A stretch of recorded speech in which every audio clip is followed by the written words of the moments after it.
Ladies and gentlemen, welcome to the Live of Legends, Lebac.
Witam Was na Altonie. Dzielnica Hamburga, chociaż oni strasznie nie lubią tej nazwy dzielnica, prędzej będą coś nazywać ort, coś odrębnego niż tak dalej. Nie lubią tej nazwy po prostu, nie wiem dlaczego. Ale no, jesteśmy właśnie na dzielnicy Altona. Wcześniej byśmy byli na St. Pauli. Zabrałem Was tam i pokazałem Wam drugą stronę tej dzielnicy, od strony właśnie tych polskiego kościoła, domów uciech, właśnie tej St. Pauli, ten zwany Reeperbahn, tak? Przerywamy auto. Właśnie tutaj zabieram Was właśnie w to miejsce Altona. Dlaczego? Jest to bardzo ciekawe miejsce z tego względu, że jest to założona osada rybacka przed Hamburgiem jeszcze. Oczywiście teraz to stworzy jedno wielkie miasto, ale była założona coś koło roku 1738, jak wyczytałem. Stanowiła przystań rybacką, tak jak zresztą Finkenwerder, które jest po drugiej stronie wody. Dosłownie jesteśmy, jakby to powiedzieć, vis-a-vis, nie? Oni są po tamtej stronie, tu jest tu po tej stronie. Co dziwnego, Altona do roku 1937, czyli jeszcze 2 lata przed wybuchem II wojny światowej, była, oni to nazywają terytorium Danii. Okej. Można sobie to nazwać, że to było terytorium Danii. Strasznie nie lubią nazwy, jak mówi się, że to była kolonia duńska. Ale niestety Altona była kolonią duńską, chociaż wszyscy przewodnicy o tym mówią, że właśnie to była kolonia duńska, ale oficjalnie w dokumentach jest oficjalnie w jakichkolwiek dokumentach historycznych się spotkamy, to właśnie Altona nigdy nie była kolonią duńską. No powiedzmy sobie, takie sobie państwo Dania, które siedziało sobie na wyspie, nagle wpadło na pomysł, że założy sobie powiększy terytorium, tak? I właśnie wydzieliła sobie ten teren aż tutaj do granicy właśnie Hamburg, gdzie byliśmy pod polskim kościołem, że to było terytorium Danii. Ja to mówię, że to była kolonia. Przewodnicy też zresztą wszędzie mówią, że to była kolonia duńska. Oni strasznie tego nie lubią. Dlaczego tego nie lubią strasznie? No gdzie? Niemcy i kolonia? No, to jakoś nie pasuje, żeby na terytorium Niemiec była duńska kolonia, prawda? No idąc tym torem myślenia, to powiedzmy sobie na przykład Niemcy, Hiszpania, też Dania, też Holandia, przecież one nie miały żadnych kolonii na przykład w Afryce. Tam nie było kolonii, to było ich terytorium, tak? No trochę takie... No dobra, siedzieli sobie tutaj do roku 1937, później na mocy ustawy wielkich traktatów europejskich tuż przed wojną, pamiętajmy, że to Liga Narodów, wszystko zaczęli porządkować w tej Europie, z Polską im nie wyszło. Postanowili właśnie oddzielić te terytorium od Danii i miasto Hamburg jak najbardziej wcieliło sobie to w swoje struktury. Powiem Wam do tego stopnia, do dnia dzisiejszego, nawet w architekturze sama Altona różni się od całego Hamburga. Tutaj te domy trochę inaczej wyglądają. Nie ma aż tak dużo tej zabudowy ceglanej. Wszystko jest takie, jakby to powiedzieć, troszeczkę inne. Bardzo ważną rzeczą, jeżeli spojrzycie za mną, praktycznie tu ruch się odbywa rowerowy. Tu wszystko jeździ na deskach, na rowerach. Bardzo rzadko kiedy można spotkać. Rower good, samochód passé. Okej. Dlaczego? Czuć tu przede wszystkim jeszcze świeżość i młodość tej dzielnicy, z tego względu, że tu jest bardzo dużo młodych ludzi.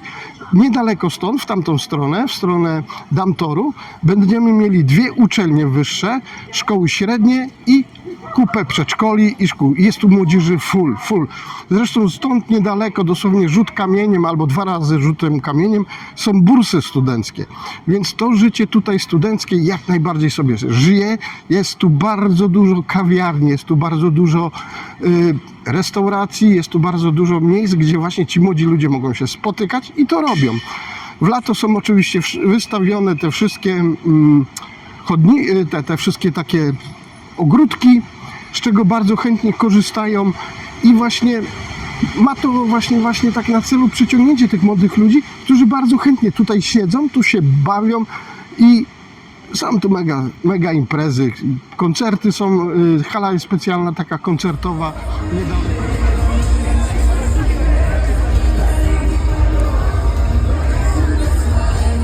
Niedaleko też tam się odbywają koncerty, dlatego mówię, rozejrzę się z wami trochę po okolicy. Mówię, zwróćcie uwagę, że architektura, styl bycia tutaj, życia jest trochę inny, jest taki, jakby to powiedzieć, młodzieżowy, tak? Bez stresu, bez żadnego ciśnienia, bez jakichkolwiek takich, wiecie, zawistnych spojrzeń i tak dalej.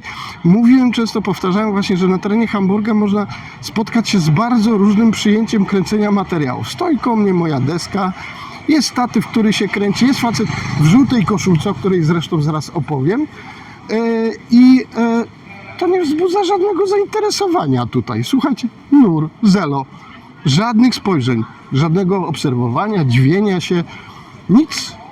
W porze, koleś. Nie robisz trzody, okej, nie ma sprawy.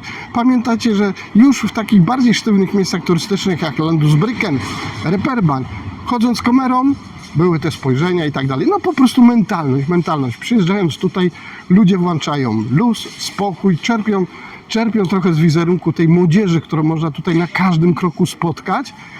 I po prostu ona jest, ta młodzież tutaj. Nie ma tego, że się chowa. Zobaczcie teraz tę architekturę, która jest za mną. Te budynki, one w ogóle, jakby to powiedzieć, w Hamburgu nie pasują. Te budynki. Ten jest taki, powiedzmy, dosyć moderny, dosyć taki nowoczesny. Tutaj mamy chatę, galerię, wiadomo, szkło i chromy. Dalej ulica pięknie się ciągnie, dużo drzew, zacienione, więc w upał nie dostaniemy tutaj szajby. Jest naprawdę super. Miejsce polecenia jakiejkolwiek takiej krótkiej uwagi i będąc w Hamburgu, zapraszam na Altonę z tego względu, że no zwłaszcza wieczorem odczujecie ten klimat tutaj, ten taki luzu. Jest bardzo dużo tutaj jest restauracji reggae, są tutaj właśnie tematyczne knajpeczki. Naprawdę można tutaj zupełnie, jak to się mówią, włączyć chill out, z czego bardzo ci ludzie tutaj korzystają i jest naprawdę super, mega atmosfera. Nawet mówię wam, że już daje się to odczuć na samej ulicy w ciągu dnia. Spokój, same rowerki przejeżdżają, cisza, spokój, czasami autobus, ale no musi być autobus, wiadomo. Ale na przykład ta ulica, ona jest całkowicie wyłączona z ruchu. Dlaczego?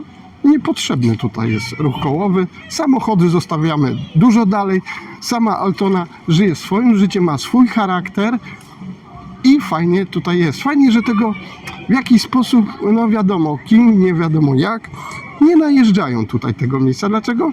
Może po prostu nie potrafią się tutaj odnaleźć, no jednak to miejsce stawia pewne wymogi. Na pewno nie przechodzą tutaj jakieś takie, wiecie, żury, mędy. O, ja słyszę już tam, że ktoś odpalił sobie gitarkę, śpiewa na ulicy. Jest to tutaj jak najbardziej rozpoznawalne to miejsce jest tym właśnie. I mówię, dużo młodzieży chodzącej jeszcze, tak? Dobrze liczę? Tak, oni jeszcze mają chyba albo sesję już robią, nie? albo sesję już robią, albo kończą sesję, ale jest jeszcze dużo młodych ludzi z tym swoimi kajecikami. Chyba teoretycznie już się powinni rozjeżdżać do domów. Tak to wygląda. Rzut oka na ulicę pierwszą. Nagram ich parę. Podjedziemy pod też charakterystyczne miejsce, którym jest bunkier. Ja podjadę. Wy oglądacie. Znowu mówię. Stop, stop, stop, stop, stop. Teraz. Żółta koszula. Nowa. Tamta była, co? Ta czarna? Oczywiście poszło i w komentarzach, i prywatnie. Panie, co to jest? Kurde, kołnierzyk podarty. Jak ty, chłopie, wyglądasz? Jak fleja? Weź coś z tym zrób. Tada. Z przeznaczeniem do jazdy to jest pseudopiłkarska. Ona jest tutaj taka grubsza. Chyba 0 kupiłem, a nie znam się tak dobrze na piłce nożnej, ale 0 kupiłem. To jest ponoć bramkarz. To jest ponoć bramkarz, bardzo ciekawa. Jestem na żółto fajnie ubrany. Nie będę musiał tragać ze sobą tej kamizelki odblaskowej, bo widać mnie z daleka. No, jakby pocisk międzykontynentalny miał w coś trafić, chyba wybrałby mnie. Kolejny autobus.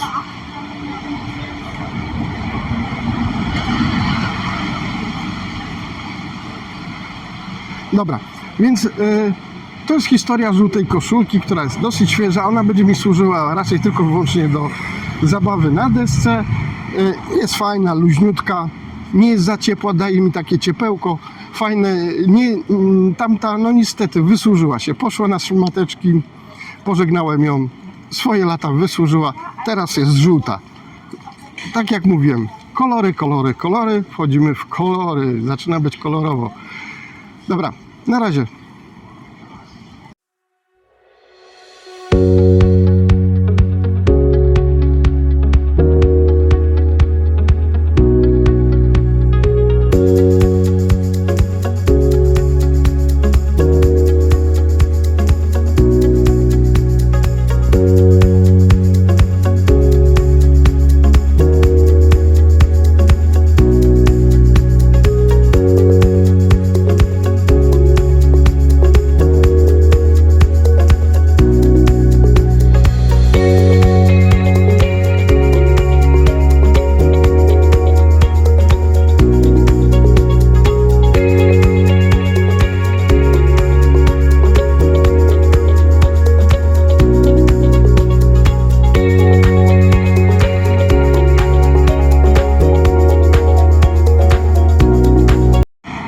Dobra, dalej jesteśmy na Altonie, chociaż po mojej prawej stronie już zaczyna się St. Pauli Reeperbahn, który już Wam wcześniej powiedziałem.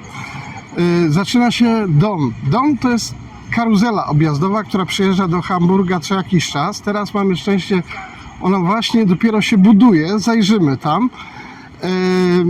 Startuje 25 lipca, będzie trwało to miesiąc, będzie do 24 sierpnia.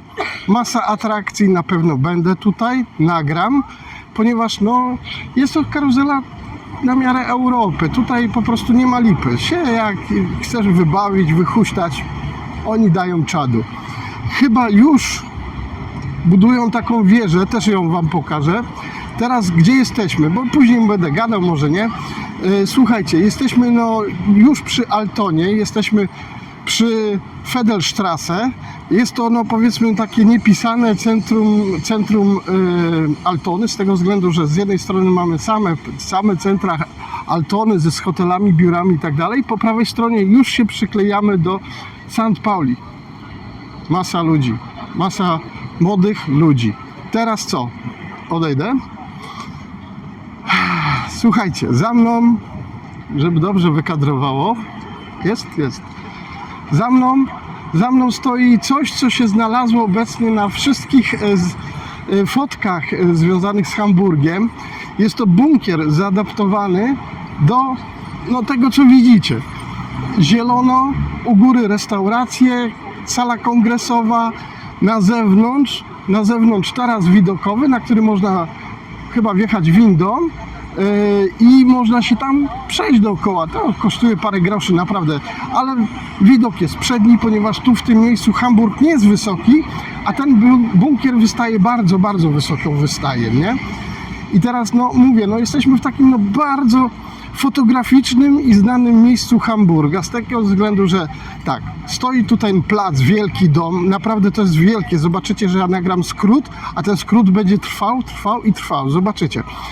Druga sprawa, ten niesamowity bunkier, który został w taki sposób zaadaptowany, jak widzicie, czyli u góry jakieś ogrody, restauracje, no zrobili coś z tym. Próbują ten nasz na Wilhelmsburgu, który też już był u mnie raz na wideo pokazany, ten nasz dopiero raczkuje, stara się coś zrobić. Tutaj mamy petardę, już zobaczcie jak to zrobione. Faktycznie to paru architektów na tym posiedziało, trochę prace trwały, ale zrobili to i no trafiło to na wszystkie gazety, takie coś co pokazują w Hamburgu, to zdjęcie Wisielca, właśnie ten bunkier Dobra, wchodzę z jednym z wejść, bo tych wejść na dom jest około chyba 6, jak nie 8. Tu jest bardzo wygodne, ponieważ jest to przy stacji U-Bahnu Fedelstrasse. Można wejść też od strony St. Pauli, jak najbardziej. I już się poruszam, żeby wam to pokazać. Tutaj ten dom już się zaczyna budować. Tych bud będzie masa, będzie kolory, będą światełka, będzie wszystko to, co oczy by chciały zobaczyć i to, co w głowie się mieści. Dobra, pokazujemy bunkier. Bo przecież chyba dla niego tutaj się dojechałem. Bunkier.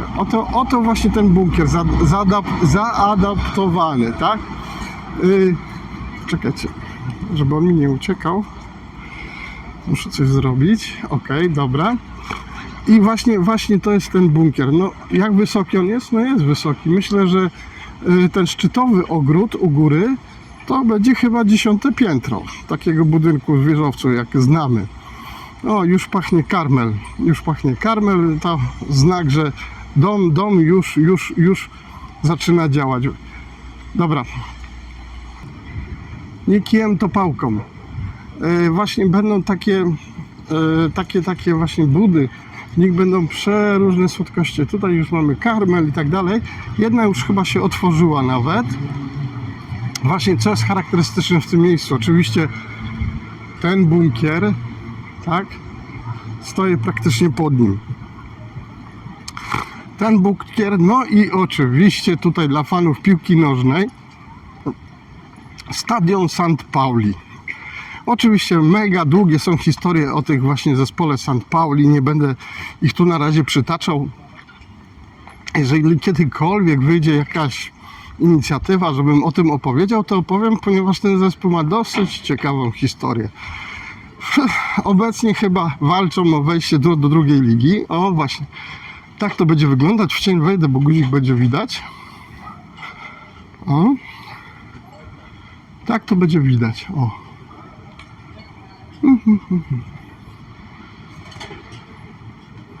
Tak to będzie wyglądać. Tutaj akurat fisze. Tak, fisz. Halo? Tu będą rybki. No i właśnie chcę wam pokazać Stadion St. Pauli z bliska i Maciuś już będzie się ewakuował.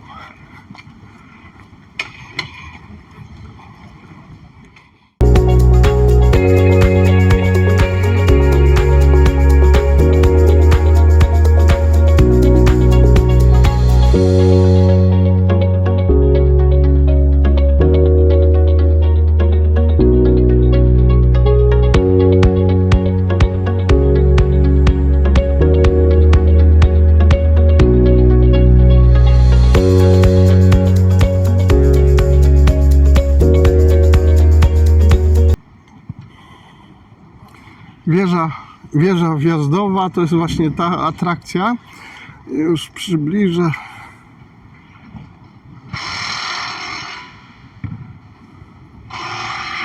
O. Wiadomo, to jest ta atrakcja z tym koszem dookoła tej wieży i ten kosz lata góra, dół, bardzo szybko do góry i spada w dół. Można naprawdę się wystraszyć, nie? Teraz Stadion St. Pauli po mojej prawej. Tutaj jest prawa.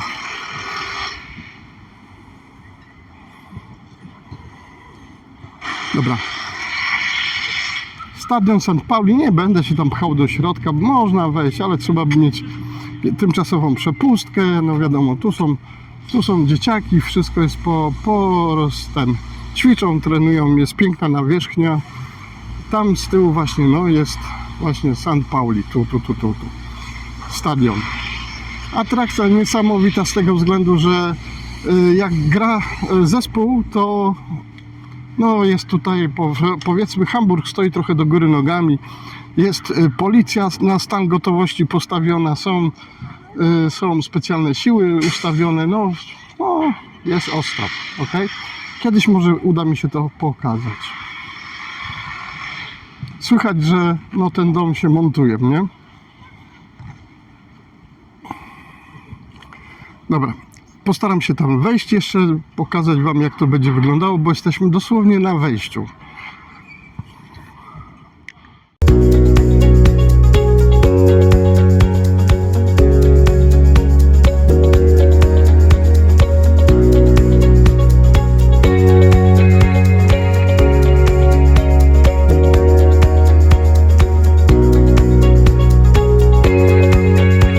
Cały dom. Jaki on jest duży? Jest bardzo duży. Zaraz wam to pokażę. Tutaj po mojej prawej bunkier. Słynna Biała Wieża w Hamburgu, radiowo-telewizyjna, już z nieczynną restauracją. Stadion St. Pauli. Krzywy dom na St. Pauli, który też już widzieliście. Samo St. Pauli z Reeperbanem. Jakie to jest duże? Duże to jest, uwierzcie mi, to jest duże. Żeby ten plac obejść tutaj w koło, jak będziecie chcieli to zwiedzać, to zarezerwujcie sobie między gdzieś tak 1,5 a 2 godziny obejść, a nie korzystać z atrakcji. Jeżeli będziecie chcieli korzystać z atrakcji, no to wtedy sobie zarezerwujecie 4 więcej godzin. Chociaż po prostu po jednej karuzeli, gorącą kiełbasę zjeść z grilla, napić się może piwa. Naprawdę jest tu wszystko, będzie tu wszystko. Zobaczycie, jak ja tu przyjadę wieczorem z kamerą, bo to ma wieczorem sens naprawdę. I zobaczycie właśnie to wszystko się dopiero buduje. Będzie duże, to jest duże. Ten dom zajmuje cały ten plac. Słuchajcie, żeby nawet z buta obejść ten plac, to będziecie potrzebować z pół godziny. Zależy, kto jak szybko chodzi. Mi by zajęło to na pewno 45 minut, jak nie godzina czasu, żeby tak jak ja tu teraz wszedłem, obejść go tam naokoło, wrócić tutaj. A uwierzcie mi, że te karuzele, to wszystko będzie jedna przy drugiej. To będzie naprawdę coś, tak? Dopiero 24, czyli grubo ponad tydzień. Ta wieża, odejdę, żeby kamera to jakoś złapała. Trochę hałasują, ale no muszą to zmontować, nie? Ta wieża. Tu się taki kosz porusza. Kosz się porusza góra-dół. Mniej więcej właśnie wokół tego kosza będą zamontowane siedzenia. Będzie to strzelać do góry, bam! U góry się chwilę zatrzyma, a później spada z prędkością przyciągania ziemskiego, czyli około 8 metrów na sekundę. W dół leci. Ponoć tam 1 do 1,5 G wyciska to w pewnym momencie, kiedy zaczyna hamować, ale strachu nie ma. No brzuszek idzie trochę do góry. No ludzie, którzy to słabo znoszą, to im nie polecam tego, bo to naprawdę potrafi power zrobić, nie? Są jeszcze inne karuzele, jeszcze bardziej szalone, ale to wszystko później. Później czekamy, będziecie czekać na materiał. Dobra, z mojej strony to wszystko na dzień dzisiejszy. Jeszcze pokażę plan, jakie to jest duże.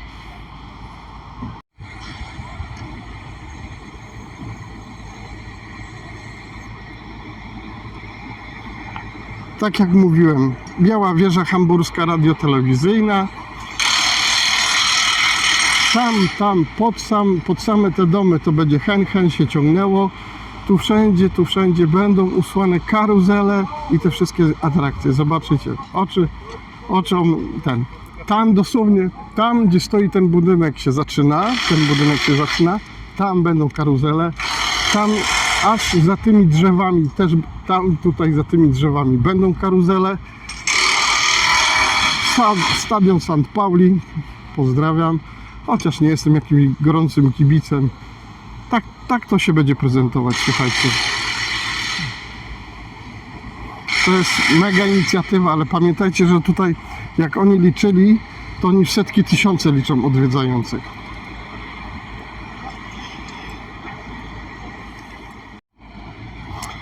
Aha, jeszcze jedna sprawa, oczywiście nie gram tylko w gry, nie siedzę tylko w domu. Te materiały się same nie kręcą, trzeba pojechać, trzeba coś wymyśleć, trzeba to nakręcić. Na komputerze w domu jeszcze leżą 2 materiały do przygotowania i do wyemitowania. Łącznie z tym będą to już 3 materiały. Częstość nadawania miałem się 2 razy w tygodniu zmieścić, żebyście Państwo mieli czas to obejrzeć, ale no mówię, przez to może jestem jakiś taki zbyt twórczy. Robi się kolejka tych filmów. Następne, dzisiaj mamy poniedziałek, następny może będzie środa, czwartek, następny będzie w niedzielę. Ten materiał będzie prawie tydzień leżał, żebyście go obejrzeli. Pozdrawiam, na razie, pa.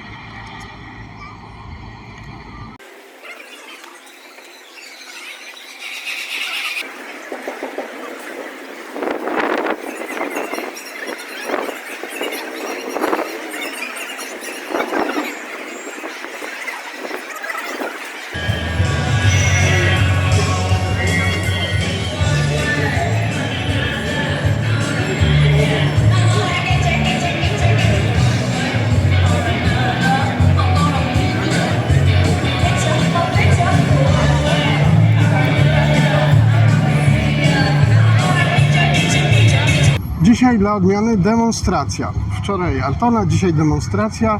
Ta demonstracja jest jak najbardziej pozytywna i jak najbardziej przeze mnie pochwalana, chociaż wiecie, jaki mam stosunek do demonstracji. Ta jest pozytywna. Dlaczego? Broni naszego szpitala, który się nazywa Grossand, jest za moimi plecami dalej i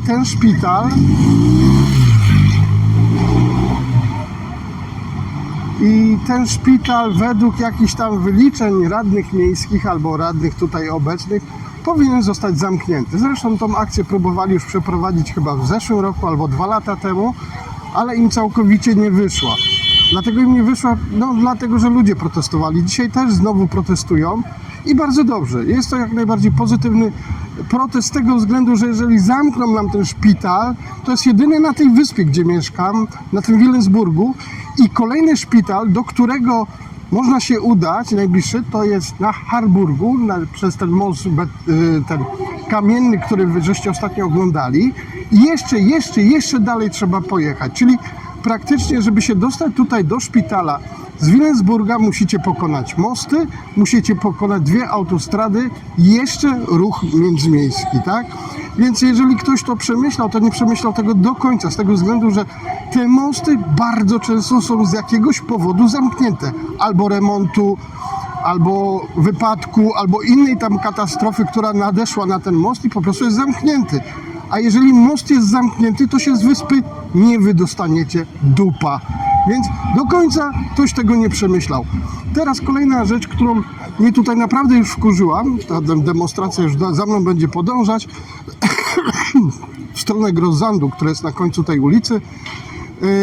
Słuchajcie, kolejną rzeczą, którą mnie tutaj wstrząsnęło, oczywiście każdy ma prawo protestować, ale była grupka ludzi, którzy od razu otoczyła policja i była, tak jakby to powiedzieć, kontrmanifestacja. Czyli co? Znaleźli się jednak jacyś idioci, którzy są, jakby to powiedzieć, za tym, żeby ten szpital stąd usunąć. Przyjrzałem się tej grupie młodych ludzi. Oczywiście zaznaczam, już spoilerowałem, są to młodzi ludzie. Zaznaczam, to była grupa młodych ludzi, jakichś aktywistów i przede wszystkim, co mi się rzuciło w oczy, tak, to były zielone małpy. Idioci, zielone małpy, którym z jakichś powodów szpital się nie podoba. Nie wiem z jakich powodów, bo z idiotami nie mam naprawdę ochoty rozmawiać i w ogóle pozbawieni sensu są ci ludzie.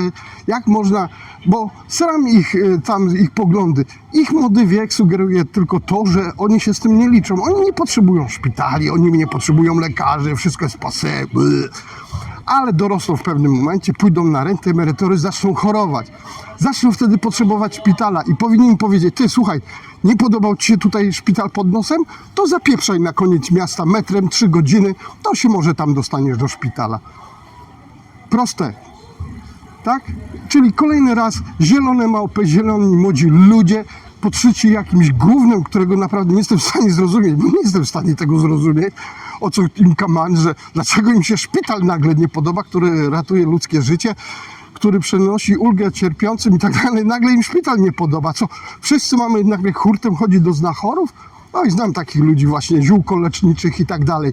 Ach, co ja się nasłuchałem, jakie to tu pić ostropezy, trzeba, jakie fantazje. Tylko wiecie, co bardzo dziwne, ci ludzie chorują i muszą chodzić do normalnych lekarzy i później nagle tak chorują, że muszą zacząć brać normalne lekarstwa. To coś z tym całym ziołolecznictwem chyba jest coś nie tak.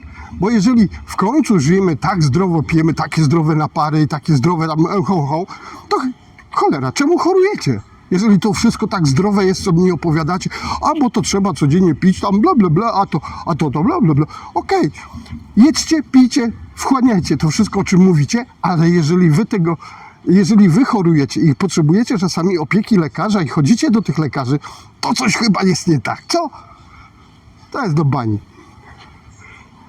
Dobra, tyle. Znowu nerwa dostałem. Nagram proteścik, jak będzie przychodził i to będzie chyba wszystko, bo oczywiście protest popieram, jest jak najbardziej potrzebny, normalny, ponieważ szpital jest potrzebny tutaj na naszej wyspie, bo to jest jedyny szpital, zaznaczam, ale ta banda oszołomów, która protestuje przeciwko, niech oni napiszą petycję, niech oni chociaż gdzieś się wypowiedzą, dlaczego miałby tu nie być szpitala. Co, oni będą leczyć? Będą przyjmować u swoich znachorów? Oni są dobrzy?